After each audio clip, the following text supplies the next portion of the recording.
अस्सलाम वालेकुम। EDU 301 general methods of teaching, इसकी मिड टर्म की प्रिपरेशन करने लगे हैं हम। और ये मेरे पास सर तन्वी की फ़ाइल 1 है और सेकंड फ़ाइल पे मैंने रिकॉर्ड कर दी है वीडियो और उस अपलोड भी कर दी है। आई एम श्योर वो बहुत हेल्पफुल रहेगी आपके लिए। एक एक कॉन्सेप्ट को हमने क्लियर किया और काफ़ी तकरीबन 46 मिनट लगे हमें इस फ़ाइल को करने में, 18 पेजेस को। तो आपकी इसमें बहुत हेल्प होगी। तो अब आज हम इस फ़ाइल को करेंगे इंशाल्लाह, और बिल्कुल उसी तरीके से, ताकि आपको ये फ़ाइल करने के बाद मज़ीद खुद से फ़ाइल्स करने की ज़रूरत ना पड़े। आपके कॉन्सेप्ट काफ़ी सारे क्लियर हो जाएँगे। और आई एम श्योर अगर ये दोनों फ़ाइल आप अच्छे तरीके से कर लेते हैं तो आपका सब्जेक्टिव पार्ट तो क्लियर है ना मिड टर्म में। क्योंकि बाकी अगर कोई क्वेश्चन आ भी जाता है रैंडम तो आप उसको स्किप कर सकते हैं, वो चॉइस में, ठीक है? और इससे एमसीक्यूज़ भी आप के काफ़ी हो सकते हैं क्लियर, क्योंकि हैंडआउट से आते हैं एमसीक्यूज़ भी कुछ-कुछ। ओके, हम शुरू करते हैं फिर। बिस्मिल्लाह करते हैं। What is the purpose of lesson planning? Lesson planning का पर्पस क्या होता है आपके पास? देखो, लेसन को प्लान करना, ठीक है? अब purpose of lesson planning is to provide the road map. असल में इसका मेन जो मकसद है ना, वो रोड मैप प्रोवाइड करना है, ताकि हम इफेक्टिव टीचिंग कर सकें और लर्निंग कर सकें। रोड मैप आपके पास क्या होता है? एक कंप्लीट स्ट्रक्चर, एक कंप्लीट आपको डिज़ाइन करके दे दें कि अब एक आप कोर्स करना चाहते हैं, ठीक है? आप for example UI UX designing का कोर्स करना चाहते हैं, तो उसका एक रोड मैप आपको मिलेगा कि आपने पहले पहले आप कौन से टूल्स आप ऑपरेट करना सीखें, लाइक फिग्मा हो गया। तो इस तरीके से आपको ना स्टेप बाय स्टेप बताए जाएंगे, उसको कहते हैं रोड मैप। और इसके जो हमारा पर्पज़ है ना प्लानिंग का, वो यही है कि रोड मैप प्रोवाइड करना इफेक्टिव से इफेक्टिव टीचिंग के लिए और लर्निंग के लिए। It helps to teachers to organise their thoughts, identify learning objective, select the appropriate instructional strategies and assess the student progress. ये सारी चीज़ें उसमें आ जाती हैं। स्टूडेंट की असेस करना, स्टूडेंट प्रोग्रेस को मतलब कि स्टूडेंट की जितनी भी एक्टिविटीज़ हैं उसको असेस करना, ठीक है? और ये इसका पर्पज़ था। नेक्स्ट आपके पास है define the cognitive domain and right it's level. आपने कॉग्निटिव डोमेन को जो है ना वो डिफाइन भी करना है और उसके लेवल्स भी लिखने हैं। अब ये कॉग्निटिव डोमेन क्या होती है? Refers to the mental process, ठीक है? कॉग्निटिव की बात हो रही है ना, तो इसका कनेक्शन है किसके साथ? Mental process involve in acquiring and organising the understanding and applying the knowledge. पहले तो उसको एक्वायर करना, फिर ऑर्गेनाइज करना। एक्वायर मीन उसको गेन करना, फिर उसको ऑर्गेनाइज तरतीब करना, अरेंज करना, फिर उसको अंडरस्टैंड करना, देन उसको एग्जीक्यूट करना, मीन्स अप्लाई करना उस नॉलेज को। तो ये आपके पास सारी क्या आ जाती है? कॉग्निटिव डोमेन, ठीक है? कॉग्निटिव डोमेन याद रहेगा ना? अब levels of Bloom's cognitive domain क्या होता है आपके पास? ये हमने सेकंड वीडियो में भी बहुत सारा पढ़ा है इसको, इसके बारे में। इसके जो लेवल्स हैं, एक तो है नॉलेज, फिर है comprehension, application, analysis, synthesis and evaluation. इसको स्टेप वाइज आप याद कर लें, ठीक है? नॉलेज की पहले गेन करना, फिर उसको कंप्रीहेंशन उसका आ जाता है, फिर एप्लीकेशन मीन उसके यूजेस, फिर उसको एनालाइज मीन ब्रेक डाउन कर देना सिंपल पार्ट्स के अंदर, सिंपल कंपोनेंट्स के अंदर, फिर उसको सिंथेसाइज करना और फिर उसको लास्ट में इवैल्यूएट करना, ठीक है? ये इसके पार्ट्स हैं। ओके जी, नेक्स्ट आपके पास है what is the observational learning. Observational means किसी चीज़ को ऑब्जर्व करना, अपन थिंक करना, मतलब कि अपने जो थॉट्स होते हैं उससे जो हम सीखते हैं वो ऑब्जर्वेशनल लर्निंग होती है। जो चीज़ें हम ऑब्जर्व करते हैं अपने इन्वायरमेंट के अंदर, ठीक है? Observation learning is a process in which the individuals learn new behaviours और skills by observing the imitating others. मतलब दूसरों से वो सीखते हैं। मतलब इन्वायरमेंट के अंदर दूसरे लोग आ जाते हैं ना, सोशल जो भी एक्टिविटीज़ हो रही होती हैं उसके अंदर जो बाकी सारे इंडिविजुअल्स आ जाते हैं, तो उनकी एक्टिविटीज़ से जो इम्पैक्ट पड़ रहा है एक इंडिविजुअल के ऊपर, जो ऑब्जर्व कर रहा है, उसको हम ऑब्जर्वेशनल लर्निंग बोलेंगे, ठीक है? और लर्निंग तो हमें पता है कि सीखने को बोलते हैं, और इसकी मुख्तलिफ टाइप्स होती हैं। हम ऑडियो से, वीडियो से और अपने पर्सनल एक्सपीरियंस से, बहुत सारी चीज़ों से हम सीख सकते हैं, ठीक है? नेक्स्ट आपके पास है write the 5 examples of unit planning and daily life. Unit planning, planning हो और वो भी एक यूनिट फॉर्म में, और इन डेली लाइफ में इसकी क्या एग्जांपल्स हैं? Planning a grocery shopping trip, ठीक है? अब हमने ट्रिप पे जाना है, फिर हमने शॉपिंग क्या करनी है ग्रॉसरी की, कि उसमें ने हम क्या-क्या चीज़ें साथ लेके जाएँगे। अगर वहाँ पे हमें खुद खाना पकाना पड़ गया तो फिर हमारी उसके लिए क्या-क्या सारी चीज़ें रिक्वायरमेंट्स होंगी। ये आपके पास एक यूनिट प्लानिंग हो गई। दूसरा आपके पास है creating the daily house hold chores schedule. Daily जो घर के काम होते हैं, हाउस होल्ड चोर्स उसको बोलते हैं, ठीक है? घर के काम में हम ख़ास तौर पे ख़वातीन रात को सोते हुए सुबह उठ के सोच रही होती हैं कि सुबह उठ के हमने क्या करना है, फिर उसके बाद क्या करना है, फिर उसके बाद क्या करना है। ख़ास तौर पे अम्मियाँ सोचती हैं कि इनसे मशीन लगवानी है, कपड़े धुलवाने हैं। ओके, नेक्स्ट आपके पास है डिज़ाइनिंग द वर्कआउट रूटीन। हमने वर्कआउट डेली जो रूटीन है हमारे काम की, लाइक प्रोफेशनल लोग जो होते हैं उसको डिज़ाइन करना, mapping out a weekly meal plan और planning the commute to work और स्कूल, ये सारी प्लानिंग में आ जाता है। इसके अलावा भी अगर आपके जहन में आ रही है तो आप लिख सकते हैं। ये काफ़ी इसमें सब्जेक्ट जो है काफ़ी फ्री हैंड आपको देता है ये वाला subject.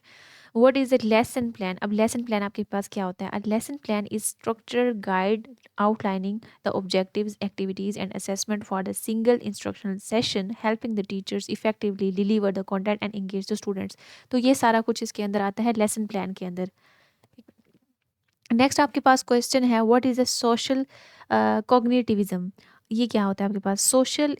Social cognitivism is a theory of learning and that emphasizes the role of social interactions and observational learning in the cognitive development के अंदर इसका ये जो है ना कनेक्शन है। ठीक है, it posits that the individuals learn through the observing others and participate। ये सारी थ्योरी ये डिस्क्राइब कर रही है कि जो ना इंडिविजुअल्स हैं ना वो सीखते कैसे हैं। वो एक तो खुद ऑब्जर्व करते हैं आसपास की चीज़ें, और फिर जब वो सोशल एक्टिविटीज़ के अंदर पार्टिसिपेट करते हैं तो वहाँ से भी वो सीखते हैं। ठीक है, अच्छा जी, आगे पास है pre requisite for the essay writing. Pre requisite, pre means के ना जो पहले की जो कंडीशंस होती हैं ऐसे राइटिंग से पहले के जो स्टेप्स हैं ना, हाँ, प्री रिक्विजिट का आप समझ लें कि जो अर्ली स्टेप्स हैं ऐसे राइटिंग से पहले, वो इसका मतलब है। उसमें क्या आ जाता है, एक तो हमको जो टॉपिक हमें दिया है ऐसे राइटिंग के लिए, उसके जो टॉपिक को अंडरस्टैंड कर सकें, उसको एनालाइज कर सकें, फिर उसके लिए इंफॉर्मेशन इकट्ठी कर सकें, फिर उसके ऊपर मतलब कि हमारे पास जो है इफ़ेक्टिव कम्युनिकेशन करें। और ये सारे पॉइंट्स इसके अंदर आते हैं। अगर इसको हम पढ़ लें तो क्लियर अंडरस्टैंडिंग ऑफ टॉपिक होनी चाहिए, रिसर्च स्किल्स होने चाहिए, गैदर द रेलिवेंट इन्फॉर्मेशन। ठीक है, critical thinking for analysis and organisational structure for effective communication and proficient writing skills of clarity and coherence. ठीक है, ये सारी चीज़ उसके अंदर आ जाती हैं। ये अर्ली स्टेप्स हैं हमारे पास। आगे है सिम्पसन मॉडल, ये इंपॉर्टेंट है आपके पास। ठीक है, वैसे तो सारे ये क्वेश्चंस इंपॉर्टेंट है क्योंकि ये फाइल वहाँ से क्रिएट की गई है, क्योंकि जितने भी पास्ट पेपर में क्वेश्चंस आ चुके हैं उनको समराइज करके इकट्ठा करके इस फाइल में रख दिया है। ठीक है, ये फाइल बहुत इंपॉर्टेंट है आपके पास। The Simpson model also known as the Simpson paradox. ठीक है, इसका सेकंड नेम है, ऑप्शंस में आ सकता है। It is the statistical phenomena, ठीक है, in which the trend appears in the several different groups of data but disappears और reverse when the groups are combined. ठीक है, जब ग्रुप्स आपके पास कंबाइन कर जाते हैं तो वो चीज़ें सारी गायब हो जाती हैं, रिवर्स हो जाती हैं, जो कि सेवरल स्टेप्स आपने लिए थे स्टार्ट में। ओके, नेक्स्ट इसका है कि डिफाइन द मॉडलिंग। मॉडलिंग आपके पास क्या होती है? अ, देखो, modelling is a process of देखो, वो वाली मॉडलिंग नहीं है जो हम कैटवॉक की बात करते हैं, वो मॉडलिंग नहीं यहाँ पे बात हो रही है। उस मॉडलिंग की बात हो रही है किसी चीज़ का मॉडल बना के पेश करना। जैसे हम ना अर्ली क्लासेस में पढ़ते थे कि वाटरफॉल मॉडल बना के टीचर्स को दिखाना, वाटर साइकिल का एक मॉडल बना के दिखाना, विजुअल रिप्रेजेंटेशन जो दिखाए ना किसी चीज़ को, किसी प्रोसेस की, उसको बोलते हैं modelling. Modelling is a process of representing the real world phenomena using the simplified representation और स्ट्रक्चर रिप्रेजेंट करना उसको। ठीक है, it involves the creating the mathematical and conceptual physical models, simulate, understand. मुख्तलिफ टाइप्स होती है मॉडलिंग की, कोई एक टाइप नहीं है, बहुत सारी टाइप्स हैं। जिस कॉन्टेक्स्ट में भी आप बात करें, लेकिन आपको मेन इसकी डेफिनेशन का पता हो कि ये प्रोसेस है हमारे पास रिप्रेजेंटेशन का रियल वर्ल्ड फिनोमिना को। ओके, नेक्स्ट आपके पास है difference between the students and teachers note. अब स्टूडेंट्स के भी नोट होते हैं और टीचर्स के भी नोट होते हैं, उन दोनों में डिफरेंस क्या है आपके पास? अब देखिए, स्टूडेंट नोट्स में आता है capture the key information for the personal study. अब हमने जो पढ़ना है अपने पास वो हमारे पास हो गया। और टीचर्स के पास क्या होता है? Guide the instructions and ensure the topic coverage. ठीक है, टॉपिक की कवरेज के लिए जो ओवरऑल जो उनके पास बने होते हैं नोट्स, वो summarise the highlights and personal annotation. और उसके बाद है detail explanation, examples and supplementary materials. इसके बाद है, और ये आपने कर लेना है। ठीक है, नेक्स्ट आपके पास है factors avoiding the gender bias. ये उस फाइल में भी था, रिपीटिव क्वेश्चन है बार बार। अगर इस फाइल पे न्यू है आप इस वीडियो पे, तो मैं फिर से आपको बता दूं, बायस होता है कि अपने पर्सनल ओपिनियन की बेस पर हम किसी एक ग्रुप को या तो ज़्यादा फेवर करना लग जाएं या उसके अगेंस्ट चले जाएं, ये होता है बायस। ठीक है, और जेंडर बायस का मतलब जैसे फीमेल्स को हम ज़्यादा प्रेफर करें या फिर मेल्स को हम ज़्यादा प्रेफर करने लग जाएं। तो किसी भी फील्ड के अंदर, किसी भी ऑर्गेनाइजेशन के अंदर इसको अवॉइड कैसे करना है अब हमने इस क्वेश्चन के अंदर। तो हमने कुछ स्टेप्स लेने होते हैं। एक तो हमने ना जेंडर न्यूट्रल लैंग्वेज यूज़ करनी होती है, मीन्स कि न्यूट्रल लैंग्वेज ना, आप उसमें किसी एक को टारगेट ना करें, ना ही मेल को ना फीमेल को। ठीक है, इक्वल रिप्रेजेंटेशन होनी चाहिए, इक्वल। और दूसरा इसमें एक और पॉइंट था उस फाइल के अंदर वो भी इम्पोर्टेंट था कि उनको दोनों को बराबर पार्टिसिपेशन का ना राइट्स देने चाहिए, प्रोवाइड करने चाहिए अपॉर्चुनिटीज़। फेयर असेसमेंट होनी चाहिए, इंक्लूसिव क्लासरूम। इसको अलग से भी सर्च करके ना इसकी डिफरेंट एग्जांपल्स माइंड में रख लेना है, और ये क्वेश्चन बड़ा इंपॉर्टेंट है। नेक्स्ट आपके पास है what is the meant by the additional learning is in lesson plans. Additional learning, lesson plan तो हो गया ना हमारे पास, उसके अंदर एडिशनल लर्निंग क्या होती है? ठीक है, additional learning is lesson plan refers to the supplemental activities और resources that extend beyond the core content objectives.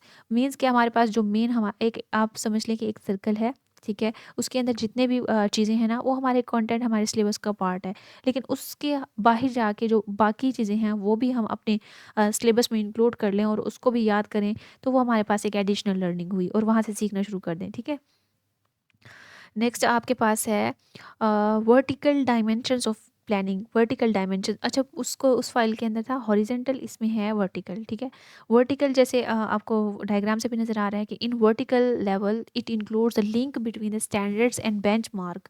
ठीक है, बेंचमार्क्स आपके पास होता है, एक हम स्टैंडर्ड सेट करते हैं, ठीक है, उससे हम ना अपनी जो भी अपनी लर्निंग है उसको कंपेयर करते हैं, ये हमारे पास होता है बेंचमार्क। वैसे इसका लफ्ज़ी मतलब यही होता है। और learning the outcomes and instructional objectives, अगर इसको हम वर्टिकल डायमेंशन को मज़ीद सर्च करें, वैसे आपको डायग्राम से भी नज़र आ रहा है कि देखें आपके पास एक जो है ना लॉन्ग टर्म प्लानिंग है, उसमें टर्म प्लान है और ये सारी उससे जो नेक्स्ट है यूनिट प्लान, यूनिट। एक सेकेंड एक सेकेंड एक सेकेंड, इस डायग्राम से मुझे ख़ास समझ नहीं आई, मैं आपको ना इसकी रियल लाइफ को एग्जांपल दिखाती हूँ in simple words. Okay, vertical planning, vertical dimension in planning refers to the different levels of decision making and authority within an organization. It is like a hierarchy. अच्छा, इसमें ना steps बनाए होते हैं। Hierarchy मतलब पहले सबसे पहले टॉप पे आएगा, फिर मिडल में, फिर लोअर में। तो ये स्टेप्स जो होंगे ना वर्टिकल फेज में होंगे, तो ये इसमें होता है वर्टिकल डायमेंशन के अंदर, where the some people have the more power and responsibility than the others. देखो अब मजीद इसको बता रहे हैं, जैसे एक पायरामिड नहीं बना होता, एक सेकंड में आपको समझाती हूँ, एक सेकेंड एक सेकेंड। ये एक होता है आपके पास पायरामिड, ठीक है, इसके टॉप पे जो आ जाएंगे ना वो क्या होगा, टॉप लेवल। ठीक है, और इधर आ जाएंगे मिडल और लास्ट में आ जाएंगे लोअर। इनके पास टॉप वालों के पास अथॉरिटी ज़्यादा होती है, मिडल वालों के पास थोड़ी सी कम होती है, क्योंकि वो उन टॉप वालों से इंस्ट्रक्शन ले रहे होते हैं और नीचे प्रोवाइड कर रहे होते हैं। और जो लोअर में होते हैं बिल्कुल, वो उनके पास बिल्कुल कम अथॉरिटी होती है, तो वो लोअर लेवल होता है। ये एक आपके पास हिरार्की है, ये किसका कॉन्सेप्ट है, हिरार्की। अब हमारे पास जो थी ना वर्टिकल डायमेंशन, वर्टिकल देखें, वर्टिकल फेज में है ना, ये इस तरीके से आ रहा है, ये वर्टिकल फेज होगा। अगर हॉरिजेंटल होता तो सब आपस में क्या होते, ऐसे इक्वल होते, तीनों लेवल आपस में क्या होते हैं, इक्वली, ये हॉरिजेंटल होता है। ठीक है, ये क्या आता है हॉरिजेंटल, और इस तरह से आता है वर्टिकल। आ गई समझ? अच्छा, क्वेश्चंस पे चलते हैं नेक्स्ट। ओके, ये मैंने ओवरऑल कॉन्सेप्ट दिया है वर्टिकल और हॉरिजेंटल डायमेंशंस का, कुछ और सब्जेक्ट्स में भी मैंने पढ़ा था, तो वो जो कॉन्सेप्ट है ना ओवरऑल कॉन्सेप्ट दिया है आपको, ये लिख सकते हैं आप। ठीक है, इंटरपर्सनल रिलेशनशिप। इंटरपर्सनल रिलेशनशिप क्या होता है, refers to the connections and interaction between the individuals. Individuals के दरमियान जितनी भी इंटरेक्शंस और कनेक्शंस है ना वो इंटरपर्सनल आ जाती हैं। ठीक है, इंट्रा नहीं है ये लफ्ज़, इंटर है, इंटर और इंट्रा में फ़र्क होता है। Write the 4 steps in the Taylor models of the curriculum. अब टेलर मॉडल के जो है ना आपके पास 4 स्टेप्स, वो कौन से हैं? What is the purpose of the education. Education का मकसद क्या है हमारे पास? Which educational experience will attain the purpose. इससे हमें कौन सा एक्सपीरियंस मिलेगा? How can these experiences be effectively organise. तो ये इसके जो हैं, how can these experiences be effectively organise at. Next आपके पास है how can we determine when the purpose are met. Okay, next आपके पास है अफेक्टिव डोमेन क्या होती है आपके पास। Affective domain is defined by the educational psychologist. ये साइंटिस्ट का आपका नेम है, ठीक है, साइंटिस्ट नहीं कहेंगे या राइटर का नेम कहेंगे यहाँ पे, वो उन्होंने ये डिफाइन किया था। Encompasses the attitudes, emotions and values. It focuses on the development of the student feeling, believes and the motivations. ये बातें आपने जरूर लिखनी है कि ये किस पे फोकस कर रहा है, ये जो आपके पास अफेक्टिव डोमेन है। ओके, नेक्स्ट आपके पास है व्हाट इज सीक्वेंसिंग। सीक्वेंसिंग है अरेंजिंग। ठीक है। सीक्वेंसिंग जहाँ भी बात हो वहाँ पे आप लिखेंगे कि arranging the art of developing logical plan for the instructional activities is called sequencing such as the plan consist of the interlinked steps. यहाँ पे तो उन्होंने नहीं लिखा हुआ, दूसरी फाइल के अंदर वही वाले वर्ड्स यूज़ किए हुए थे, तो आपने इसको सिंपल यही डिफाइन कर लें। Note a zone of the proximal development. अच्छा, जोन प्रॉक्सिमल डेवलपमेंट जिसको ZPD कहते हैं, ये भी रिपीटिव है, दूसरी फाइल में भी था। नेक्स्ट हम देखते हैं साइकोमोटर डोमेन। साइकोमोटर डोमेन क्या होती है? Psychomotor domain is a domain where the your body movements are involve. Psychomotor psychology वैसे जहन से ताल्लुक होता है इसका, साइको का। और मोटर डोमेन मतलब आपकी जिसमें बॉडी इन्वॉल्व हो रही है ना, वो सारी आपके पास वही डोमेन कहलाएगी। There is a learning also if we drawing the painting, writing the something और muscles are involve in it. तो ये सारी आपके पास कौन सी लर्निंग आ गई? साइकोमोटर। नेक्स्ट आपके पास है इंपॉर्टेंस ऑफ प्लानिंग। प्लानिंग की क्या इंपॉर्टेंस है? बड़ी बड़ी इंपॉर्टेंस है भी प्लानिंग। जब हम किसी चीज़ को प्लान ही नहीं करेंगे, मतलब अब हम उसको एनालाइज नहीं कर रहे, रिकग्नाइज नहीं कर रहे प्रॉब्लम को, और फिर हम उसकी रिसोर्सेज और रिक्वायरमेंट्स कहाँ से लाएंगे? जब हमने उसको प्लान ही नहीं किया तो हमारे पास एक इफेक्टिव रिजल्ट नहीं आएगा, इफेक्टिव लर्निंग नहीं होगी उससे। तो ये इसकी इंपॉर्टेंस है। अगर यहाँ पे पढ़ें तो हम लिखा हुआ है planning is a crucial teaching as it has to organize the instructional objectives, resources and activities to achieve the educational goals effectively। जो हमारे गोल है ना, मकसद एजुकेशन का, उसको हम अच्छे तरीके से नहीं गेन कर पाएंगे। तो ये हमारे पास इंपॉर्टेंस है उसकी। Importance of sequencing. सीक्वेंसिंग की क्या इंपॉर्टेंस है? इज़ अ वाइटल, ये भी एक बहुत इंपॉर्टेंट है in teaching, as it determines the logical order of the content and delivery, ensuring the smooth progression of learning by sequencing instructional material appropriately. Educators can scaffold knowledge and skills, facilitating easier and comprehension। ठीक है। Next आपके पास है discuss in detail two components of the unit plan. Unit plan के आपने दो components को discuss करना है। देखिए, एक है सब्जेक्ट और टॉपिक, दो ये कंपोनेंट आपके पास। Unit subject is the title of the whole unit. Unit subject is a title of the whole unit. For example, science, human system is the unit. Its chapter would be the digestive system and circulatory system and nervous system। समझ आ गई आपको? Okay. Rational आपके पास क्या होता है? Teachers has a decide which content have to be taught. Teacher decide करते हैं कि हमने कौन सा कंटेंट पढ़ाना है और कौन सा नहीं करना। तो ये आपके पास रैशनल हुआ। सॉरी, रैशनल की बात करी थी मैं। What is the learning? Learning आपके पास क्या है? एक प्रोसेस है हमारे पास एक्वायरिंग नॉलेज का, स्किल्स का और एटीट्यूड्स का, जिसमें हम एक्सपीरियंस करते हैं। ये सारा कुछ उसके अंदर आ जाता है लर्निंग में। और टीचिंग भी लर्निंग ही है आपके पास। टीचिंग से भी हम लर्न करते हैं, सीखते हैं। और इसमें और चीज़ें भी आती हैं, जैसे चेंज इन बिहेवियर, अंडरस्टैंडिंग और capability that results from the interaction with the stimuli experiences in the environment. ठीक है। Where should take the children to get the knowledge? Where should take children to get the knowledge? बच्चों को knowledge कहाँ से लेना चाहिए? Can gain the knowledge from the various sources such as schools, libraries, museums, nature parks, educational programmes. बहुत सारी चीज़ें हैं भाई, आप लिख सकते हैं। ये तो आसान सा सवाल था। नेक्स्ट आपके पास है three elements of the lesson planning. Three elements of the lesson planning are, एक तो है आपके पास ऑब्जेक्टिव और लर्निंग आउटकम। सेकेंड आपके पास है instructional material and resources. Third आपके पास है इंस्ट्रक्शनल स्ट्रेटजीज एंड एक्टिविटीज़। ये तीन पॉइंट्स है जो कि इंपॉर्टेंट है और इस क्वेश्चन का आंसर बन रहा है कि element of lesson planning. Next आपके पास क्वेश्चन है, is the teacher being a decision maker? Yes, teacher decision maker हो सकता है। Are decision makers responsible for the choices ranging from the lesson planning and instructional strategies to the classroom management and student assessment। ये सारी situation को लेकर वो कर सकते हैं, डिसीजन ले सकते हैं कोई भी strong. Okay. Taylor model for four steps. Taylor model के फोर स्टेप्स क्या है आपके पास? एक तो है defining the appropriate learning objectives. दूसरा क्या है? Introducing the useful learning experience. Third आपके पास है organising the experience to maximise their effect. And fourth पे आपके पास है इवेल्युएटिंग द प्रोसेस। ठीक है। अगर इनको शॉर्ट फॉर्म में याद करें, डिफाइन अप्रोप्रिएट कर लें, फिर introduction, introducing the useful learning, और फिर ऑर्गेनाइजिंग एक्सपीरियंस कर लें, या फिर इवेल्युएटिंग। जिसकी जो फर्स्ट दो वर्ड्स हैं ना, वो याद कर लेंगे तो आप बाकी भी खुद से लिख सकेंगे। अब आपके पास फिर से डिफरेंस, एक और डिफरेंस आ रहा है यूनिट प्लान और लेसन प्लान का डिफरेंस है। यूनिट प्लान आपके पास क्या होता है? Covers a broader period, typically spanning the several days, weeks and even months. देखो, यूनिट को एक चैप्टर है, यूनिट है हमारे पास, उसको पढ़ाने में काफ़ी सारा टाइम लग सकता है। लेकिन जो लेसन होता है ना, वो डे बाय डे होता है, या एक लेसन वैसे ही कुछ यूनिट इतने शॉर्ट होते हैं कि एक लेसन में हम 2 यूनिट भी पढ़ा सकते हैं। ये कॉन्सेप्ट और से क्रिटिकल है, इसको समझने की कोशिश करें। देखिए यूनिट और लेसन, लेसन होता है आज का सबक, ठीक है? आज का काम, उसमें एक पूरा यूनिट भी पढ़ा सकते हैं और बहुत कम यूनिट का एक हिस्सा भी पढ़ा सकते हैं। 2 कंडीशंस हो सकती हैं। Focuses on the single instructional period, usually ये देखो पीरियड की बात हो रही है, यहाँ टाइम की बात हो रही है। यूजुअली लास्टिंग 1 क्लास सेशन, ठीक है? एक क्लास सेशन के अंदर जितना भी हम पढ़ाएँगे वो लेसन कहलाएगा हमारे पास। बाकी भी इसके डिफरेंसेस हैं।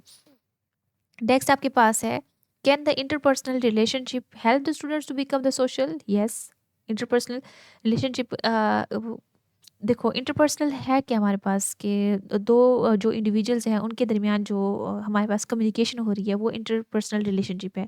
इससे स्टूडेंट सोशल हो सकता है। सोशल होने में ये सारी चीज़ें आ जाती हैं जिसमें वो कि जितनी भी सोशल एक्टिविटीज़ हो उसमें पार्टिसिपेट करे, वो सारी सोशल एक्टिविटीज़ में आता है और वो उससे उसकी स्टूडेंट की क्या होगी, लर्निंग होगी और स्टूडेंट सोशल बन जाएगा। तो interpersonal relationship plays a significant role in helping the student become the social by fostering the communication skills, empathy, cooperation, positive interaction with peers and teachers, provide the opportunities for the student to practice the social norms and resolve the conflicts and build the trust। ठीक है, वही सारी चीज़ें आ गई हैं। Question को समझ ले, क्वेश्चन को अगर आप अंडरस्टैंड कर लेना आधा तो आंसर आप वहीं से निकाल लेते हैं। पोस्ट लेसन एक्टिविटी, अच्छा अब आजकल जो वीयूएलएमएस के कुछ सब्जेक्ट्स हैं जिसमें अटेंडेंस आ रही है तो उसमें पोस्ट असेसमेंट और प्री असेसमेंट होती है। Pre assessment and post, pre होती है जो उस लेसन से उस वीडियो से पहले वाली, पोस्ट होती है बाद वाली। ये प्री और पोस्ट का वैसे लफ्जी मतलब पहले आप समझ लें। फिर अब देखें आपके पास है पोस्ट लेसन एक्टिविटी। अब आपको समझ आ गया होगा कि हम किसकी बात कर रहे हैं। अब post lesson activity is reflective exercise. Reflective का मतलब कि जो एक्टिविटी होने के बाद जो हम एक्सपीरियंस करते हैं ना वो रिफ्लेक्टिव एक्सरसाइज होती है आपके पास। जैसे चैप्टर एंड हो तो उसके लास्ट में एक्सरसाइज नहीं दी होती। अब आपको समझ आ गया होगा मेरे ख्याल से। वो सारी पोस्ट लेसन एक्टिविटी होती है। What is the abstractions? Abstractions क्या होती है? एब्स्ट्रैक्शन का वैसे लफ्जी मतलब होता है कोई रुकावट, ठीक है? एब्स्ट्रैक्ट कर देना किसी चीज़ को। refers to the process of simplifying the complex ideas or phenomena by focusing on the essential characteristics while ignoring the irrelevant details। देखो जो इरेलीवेंट डिटेल्स है ना उसको हम इग्नोर कर दें, अब मेन टॉपिक पे फोकस करें, ये आपके पास एब्स्ट्रैक्शन हुई। वैसे मैंने एब्स्ट्रैक्शन का लफ्जी मतलब बता दिया, लेकिन इस कॉन्टेक्स्ट में आपको इसी तरीके से डिफाइन करेंगे, जो आपका सब्जेक्ट है उस हिसाब से उसको डिफाइन करेंगे, ठीक है? In the various field such as the mathematics, computer science and philosophy, abstraction involves the creating the models और देखो मुख्य आपने अगर छोटी क्लासेस को कभी आपने पढ़ाया या खुद पढ़ा है तो आपने एक्सपीरियंस किया होगा कि चैप्टर के एंड में कुछ एक्टिविटीज़ दी होती थी कि आप ये वाला मॉडल बनवाएं, बच्चों से ये वाला काम करवाएं, ये वाला काम करवाएं। टीचर्स उसको इग्नोर कर देते थे और जस्ट हमें short question, long question, exercises पे ले आते थे। याद होगा आपको, ठीक है? तो वो सारी एक्टिविटीज़ आपके पास कौन सी वो सारी आपके पास जो हैं चीज़ें वो एब्स्ट्रैक्शन कहलाएंगी, ठीक है? टीचिंग इज ए साइंस और आर्ट। टीचिंग आपके पास साइंस है या आर्ट है? पहले तो हमें साइंस और आर्ट को अलग अलग से डिफाइन करना आना चाहिए। साइंस बेसिकली होती है यहाँ पे तो नहीं लिखा हुआ, साइंस होती है study of experiments and observation. ये आपने याद रखना है। साइंस क्या होती है? एक्सपेरिमेंट और ऑब्जर्वेशन की स्टडी को साइंस बोलते हैं। अब आर्ट हमारे पास क्या है? आर्ट तो हमारे पास एक फ़न है, ठीक है? एक टेक्निक है। और teaching is a both science भी है और आपके पास एन आर्ट भी है। टीचिंग अब हमारा चैप्टर तो जो टॉपिक है वो जनरल मेथड ऑफ टीचिंग है ना सब्जेक्ट, तो ये जो चीज़ है वो उसमें दोनों आ जाती हैं।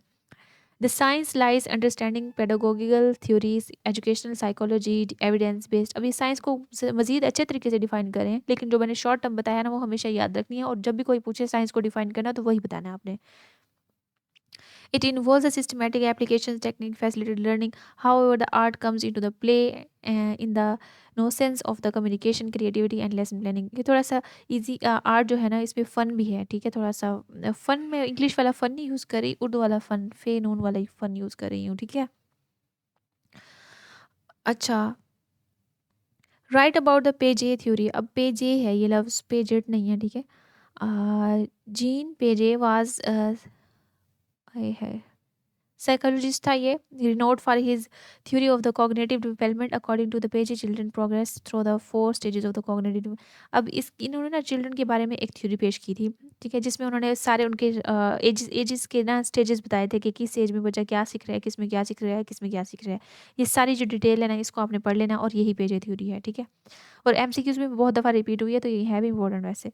What is a communicative diversity?